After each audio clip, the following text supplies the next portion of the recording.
Hamilton Nolan has fewer than 7,000. The hard, meaningful, uncomfortable choice in this situation would be to kick the cops out and side with the modestly sized writers group. The easy and comfortable choice would be to keep the cops in. They're probably one of the best organized and most powerful unions out there in the country that we see today. That does not mean it's the smart choice. The uprisings, which started after George Floyd's killing, have since taken on national and global prominence, amount to the largest, loudest, and most aggressive movement for progressive reform and equal justice we've seen in this country in decades. They've been pretty successful so far. While the details are scarce, a majority of Minneapolis' city council has announced a commitment to disband the police department. Public school districts are cutting ties with police departments. Police budgets are in the chopping block with an eye towards defunding them. People are furious at their city governments in numbers and intensity, usually only reserved for members of which party controls the House at the time. On Tuesday, thousands of people stormed City Hall demanding resignation of Seattle Mayor Jenny Durkan. And are these people even listening to the patronizing Vox writers telling them this is a bad idea? I mean, listen to Matt Iglesias, guys. He thinks that defunding the police isn't the right call. He thinks this is a different way. I think we used to listen to him, right? No, I'm kidding, of course. Yeah.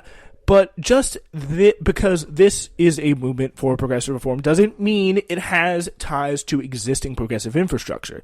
This is something altogether organic, the seeds of which were more obviously planted by Black Lives Matter protests of the past, but people were even moved to act because of the brutality of George Floyd and also Breonna Taylor and Ahmaud Arbery's deaths. It also exposed old wounds that exist in virtually every major city in this country, and they were moved to act because even more peaceful protests have been met with a rank brutality by local police. It's a local movement gone global and has really ripped off the Band-Aid and made it really clear for everyone, people who normally never have to deal with the police, the reality of what their fellow countrymen have to deal with every day. And it really is a true exercise, I think, in solidarity that we have not seen in a long time. And it's not the kind of class solidarity that we would maybe like to see, but also in terms of racial lines, it's very, very encouraging. And, yeah, that is for sure. It would also, above all else, the movement is youth-led. This presents an opportunity for labor to show solidarity with protesters and fight for racial justice, and to show their commitment to young activists skeptical of traditional avenues of power. And though the AFL-CIO would lose numbers, it would lose some of the dead weight of some of its most reactionary forces in exchange for the trust of the generation and the multiracial working class that could help rebuild the labor movement, especially the young generation. If you get the young generation behind you, and if you push out the toxicity that the police union brings to this, I think it'd be a big, big help in terms of pushing them forward. It would also help the AFL-CIO return for some of its worst choices in history. Its willingness to collaborate in anti-communism and purge its members during the Red Scare, not least among them. More recently, the AFL-CIO and many of its largest members have been tied their fortune together with that of the Democratic Party and has been burned for it badly. And there's a big reason why labor has gotten so weak. It's tied itself to people who actively want to destroy it. It's just that simple. So this only solidarity police union members show is for their fellow police officers and other workers who are targets, said WGAE Council member Kim Kelly in her call to abolish police unions this past week. Their interests, as well as those of other right-wing oppressors' unions, like those that represent ICE, Border Patrol, and prison guards, are diametrically opposed to those of workers whom the labor movement was launched to protect. And these are people who are on the side of bosses, who work for bosses. It was the police who were sent to bust up labor unions of old. And I think it really is, although I really don't like taking away people's unions, I think strict regulations would probably be much more of a thing. And they can still exist as unions without being part of the AFL-CIO. I think it's just that simple. All right. Just keep listening. It's the Spencer Walsh Radio Network. Ladies and gentlemen, I want to tell you about this wonderful Tyler, the Creator, produced beat as we swing right in here today, that we will be having a new episode coming out of the wonderful series That's Interesting this Friday, the 12th, and if you're listening to this past the 12th, it's out already. We're going to be dissecting Tyler, the Creator's but relatively new, of recent vintage, I believe 2017 album Flower Boy. We're going to be breaking that down for you on the next That's Interesting and reviewing it, and I'm going to tell you why it's one of my favorite albums ever made. over this wonderful Tyler, the Creator beat. So join us there. If you're listening to this if it's anywhere past Friday, June 12th, and then it's out. So go listen to that. Really do appreciate it. All right, here's what we're also going to be talking about. This crazy situation on the Seattle Autonomous Zone. So the past 2 weeks, Seattle demonstrators have been protesting widespread brutality and have waged and won a war of attrition against the Seattle Police Department, returning night after night to a dense area of streets around SPD's East Precinct in the city's Capitol Hill neighborhood. The police responded with overwhelming violence, drilling protesters in the chest with flashbang grenades, and there's video of all these incidents, flooding streets with tear gas, even after city officials tried to ban it, and that was insane, another insane video, and charging crowds with batons and shields over and over and over again. At one point, a man drove into a car into a crowd of protesters and then shot one of them when they attempted to stop him before fleeing to police lines and surrendering peacefully. The protesters absorbed all of this pain and came back stronger, and on Monday, they won. The SPD abandoned the East Precinct, boarding up windows and removing their equipment and files from inside. The victory gave birth to something surprising, strange, and beautiful. As the police left, protesters moved in, turning the barricades that had denied them access, and then they created a loose border of their own. This space is now property of the Seattle people. Read a banner. And it looks like it's just the police station. Read a banner on front of the entrance of the now empty police station. The entire area was now a homeland for racial justice, and depending on the protester one talked to, perhaps something more. What has emerged is an experiment in life without police. Part street festival, part commune. Hundreds have gathered to hear speeches, poetry, and music. On Tuesday night, dozens of people sat in the middle of an intersection to watch 13th, the Ava DuVernay film about the criminal justice system's impact on African Americans. On Wednesday, children made chalk drawings in the middle of the street, which sounds pretty cool. It sounds just like a nice place to be. I mean, I wouldn't mind it. Here's a little bit of a Seattle news clip about this area. It's 8 minutes. With a live look from Capitol Hill, where protesters have created a so-called autonomous zone just days after Seattle police boarded up and abandoned the East Precinct. The protesters insist everything is peaceful, but police say they are hearing about business owners facing extortion and intimidation. KOMO's Matt Markovich begins our team coverage. And Matt, have you seen what police are talking about there? We haven't. We've been basically here during the day, but we have not seen what happens here at night. Also, this is one of the barricades that surrounds on the zone. It's made up of... Yeah, again, of course, police. I mean, I think at this point you got to take anything a police officer says or a police group says with a massive grain of salt, because, of course, they've been proven to lie many times in the past.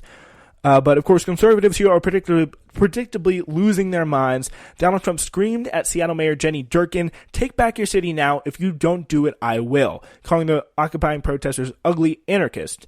But in the zone itself, there is only peace. Neighbors living on Capitol Hill said the Tuesday's relative calm was a welcome reprieve. There's been constant noise of sirens and helicopters, says Sophia Lee, who lives about a block from the East Precinct, adding it was a relief that violence subsided and she could walk home without fear of retaliation from the police for protesting. Tear gas had leaked into neighbors' apartment units, Lee said, and my face was burning. My entire face was burning on a walk. It's unclear how long this will last, as the Seattle Times reported. Past occupations of public space in Seattle have usually ended in arrests. Everyone in this new Capitol Hill Autonomous Zone knows their days are numbered, but it seems far too optimistic to believe this strange experiment will be allowed to remain. But as it stands, Capitol Hill Autonomous Zone is the purest distillation of one of the largely unsung goals of the current uprising: to reclaim physical space from the occupying forces that disproportionately kills, maims, and oppresses Black and brown Americans. A protest in itself is a show of force. The success or failure of any given protest is always tied to how much space it can take up, usually through the sheer mass of bodies, but sometimes through tactics or behavior that extends the will of a group of people upon their surroundings. Looting, rioting, all of these are reactions to a society that has imprisoned some of its members in certain parts of cities, kept them siloed and segregated in a cycle of poverty that pushes the fruits of their labor upward to people with more money and fairer skin. As author Kimberly Jones put it in a viral video by the protest, so when they say, "Why do you burn down the community? Why do you burn down your own neighborhood?" It's not ours. We don't own anything. And this, I think, is a really interesting experiment. I heard a lot about this stuff, and just based on the news coverage, I assumed it was like some crazy left-winger, like tanky type people just doing just psycho crap, but it really doesn't seem to be. I think it's very, very encouraging to see how that stuff has turned out. Yeah. So I do want to talk about this media story, a piece in the Discourse blog by Samantha Grosso about this. Memories can fade, but screenshots and trauma last forever. A few nights ago, I was going through some screenshots and videos and texts, not because I wanted to remember the incident that they had memorialized, but because I couldn't. It was an incident so difficult my brain had smoothed away all its details, and after piecing back together the arguments in the meetings, I felt so much pain all over again. In recent days, innumerable black journalists and journalists of color have recounted times how their white editors have treated them badly. In comparison to the tens of stories I've read about, part of me makes me feel like I barely experienced anything at all. But I still agonize and cry myself in a panic attack over the incident, in which in its broadest details had to do with the internal handling of race and staffing at a publication I worked for. I went to Human Resources. I went to Human Resources and had my meeting cut short by the very person who I was reporting.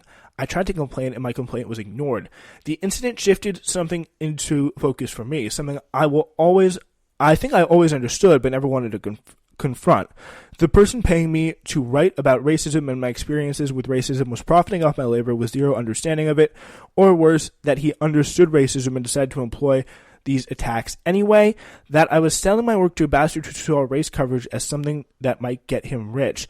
As my rage bubbled, the understanding long withheld rage of hundreds of journalists in newsrooms nationwide is bursting forth. Black journalists in the New York Times broke with their paper social media policy with a Tom Cotton protest, which is pretty insane to see.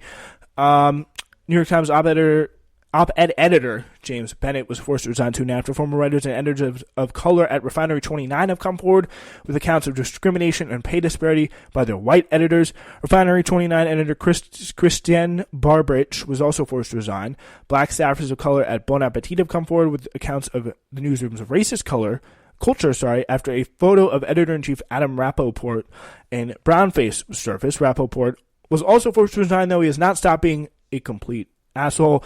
The Pittsburgh Post-Gazette told a black journalist, Alexis Johnson, that she couldn't cover the protest because she criticized racist coverage of looting.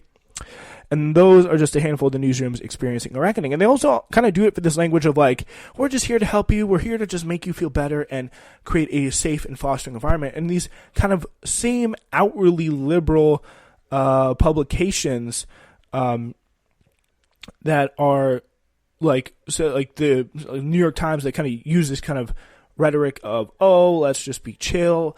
Like we are all about fostering a safe and healthy environment. No, I mean, it's like we've seen time and time again, there are these problems at these supposedly friendly, progressive, woke outlets. There are these problems. Reckoning has been a long time coming. White newsroom leaders have underpaid and overworked black journalists and journalists of color. They've told them to be grateful for their opportunities and made racist comments that were ignored by other white peers. They've told them to stay in their lane and discouraged them from asking to work for more money. They have also told them to leave their humanity at the door when reporting out stories that pertain to their humanity or the right for people who look like them to live. Johnson's bosses in Pittsburgh told her that her race disqualifies her from reporting on protests against police violence. And bringing your opinions about it, bringing your analysis of the situation. I think not just with color, and of course I can't really talk about this very well, obviously, because I'm not a journalist of color in any situation. I'm not even a journalist. I'm just someone who's like wants to be one and just does podcasting. But I mean, it really is kind of speaks to the broader like way in journalism. Though I think the way journalism is turning, these kind of crop of people being pushed out, I think, and luckily so. This crop of people who is trying to say things like, you got to take every situation even-handedly, you got to look at every situation and just kind of be robotic about it, even if you clearly see something that is wrong and you clearly see something that's happening. And I just don't think it should be that way. If I was a journalist, I would want journalists to come out and say these things if they were important, if they were happening, if they were a problem. I would want my journalists to not sugarcoat it. I would want the person to tell me what the hell was going on and why it was such a problem. I just did. So I think that's the way it should be. And I commend a lot of what I see about it on these people coming out. And I think it's the younger people generally that kind of hew to this. And I think it's going to really bring a new, more aggressive, more adversarial